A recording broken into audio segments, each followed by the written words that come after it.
The word leaves their mouth at a velocity that, well, it doesn't just travel. It defies the physics of connection. If we were to watch this in a forensic playback, 10,000 frames per second, frozen in the amber of a high-speed lens, we would see that the syllable isn't actually moving toward you to be understood. It functions, at least in the heat of the moment, like a kinetic projectile. It appears to be designed to create a specific type of acoustic suppressive fire. When a coworker leans over the mahogany desk or a friend gestures over a lukewarm espresso, the sound they produce isn't always a bridge. Sometimes, I've started to think of it as a maneuver intended to force your mental head down, to pin you in a background character role so they can maintain territorial control of the air between you. I don't know if this is exactly the right way to put it, but we seem to be witnessing the muzzle flash coefficient of modern social decay. You've likely felt the heat of it before. It's 2:14 p.m. on a Tuesday. You're leaning against the break room counter, the fluorescent lights humming with a low-frequency anxiety.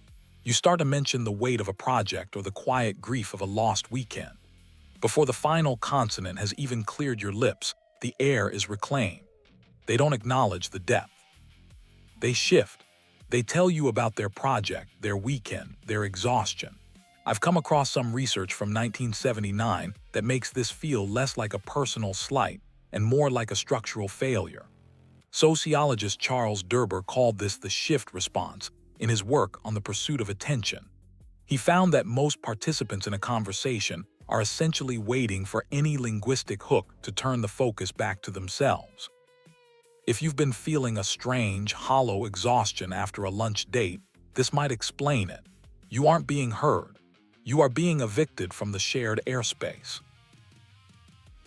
The latte in your hand is exactly 140 degrees.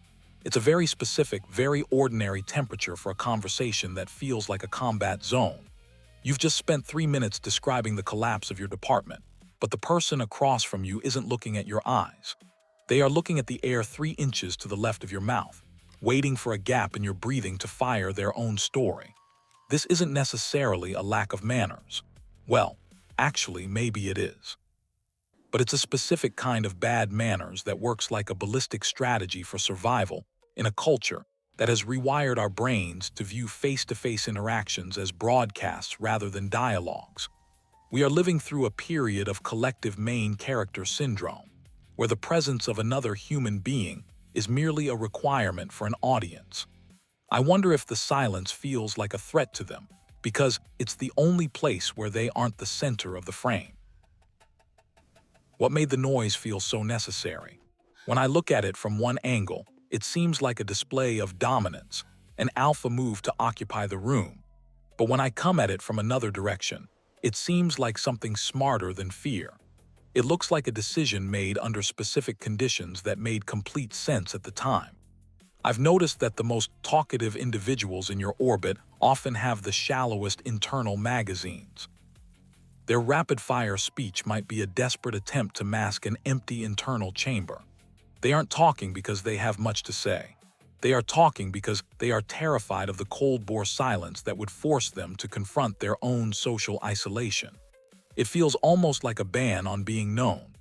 By constantly shifting the focus back to themselves, they ensure that no one ever gets close enough to see the hollow space where a stable identity should be. They are firing for effect, dropping high-velocity syllables into every gap to prevent you from launching a support response. The math here is brutal. In the professional theater, these conversational hijackers are not just annoying. They are a drain on the very gravity that holds a team together. There is an annual decibel tax, roughly $12,000 per employee, hidden in the folds of derailed collaboration and plummeting morale. When a leader operates as a machine gunner rather than a spotter, the entire unit loses the ability to scan the horizon for genuine threats. Innovation dies in the acoustic smog of unnecessary data. You cannot hear the signal when the person at the head of the table is obsessed with the sound of their own muzzle flash. I've seen meetings where a $100,000 mistake was whispered in the hallway because there was no room for it in the actual room. How many ideas have died in that specific kind of silence? But what if the floor just dropped? What if we changed the physics of the range? Power does not belong to the person with the highest rate of fire. It belongs to the person who controls the flow of information through the mastery of the void. There is a specific tactical advantage in the person who refuses to return fire. I call this the cold bore reset. It is the 3-second awkward pause. When the hijacker finishes their 3-minute rant about their latest triumph or their manufactured trauma, do not shift back. Do not offer the dopamine hit of a quick support response. Just wait. I'm aware this is a lot of military metaphors to describe a Tuesday morning meeting about spreadsheet formatting, but you know the feeling. The silence isn't a hole in the conversation. It is a heavy-duty suppressor that strips the hijacker of their kinetic momentum. Watch their eyes in those 3 seconds. You will see the panic of a broadcaster who has suddenly lost their signal. In that stillness, the power dynamic inverts. You are no longer the background extra in their monologue. You have become the acoustic range master. By refusing to provide the expected suppressive fire, you force them to hear the empty click of their own weapon. You reveal the insecurity that the noise was meant to hide. But here is the part I keep returning to, the mind shift that changes everything. You don't stay quiet to be polite. You stay quiet because you've secretly agreed that your role is to be the container for other people's noise. You're not a listener, you're a hiding place. You've been using their monologue as a shield so you don't have to be seen either. This was built for you by environments that weren't safe. You didn't choose this, but you're the only one in a position to notice it. The pattern was built by their need to be heard, but it's maintained by your decision to remain invisible. There is a version of digital communication that offers a temporary reprieve from this, social media, where we can pause, read the text, and think before we respond. It's a bridge for those who are far away, like a father calling home from a distant job. But even there, the broadcast reflex is a twitch in the soul that cannot handle being unseen. You are not being polite by subsidizing their ego with your silence. You are being complicit in your own erasure. If you've been the one holding the silence while someone else fired, send this to the person who actually listens. They'll know why.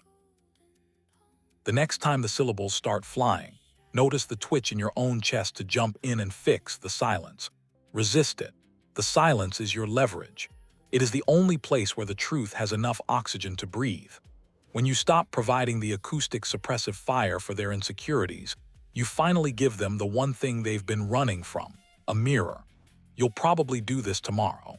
Not because you don't understand it now, but because understanding and doing are two very different speeds. Something has been very quiet for a very long time, and the noise is no longer enough to keep it hidden. What are you protecting exactly that you haven't let yourself look at directly? Stop firing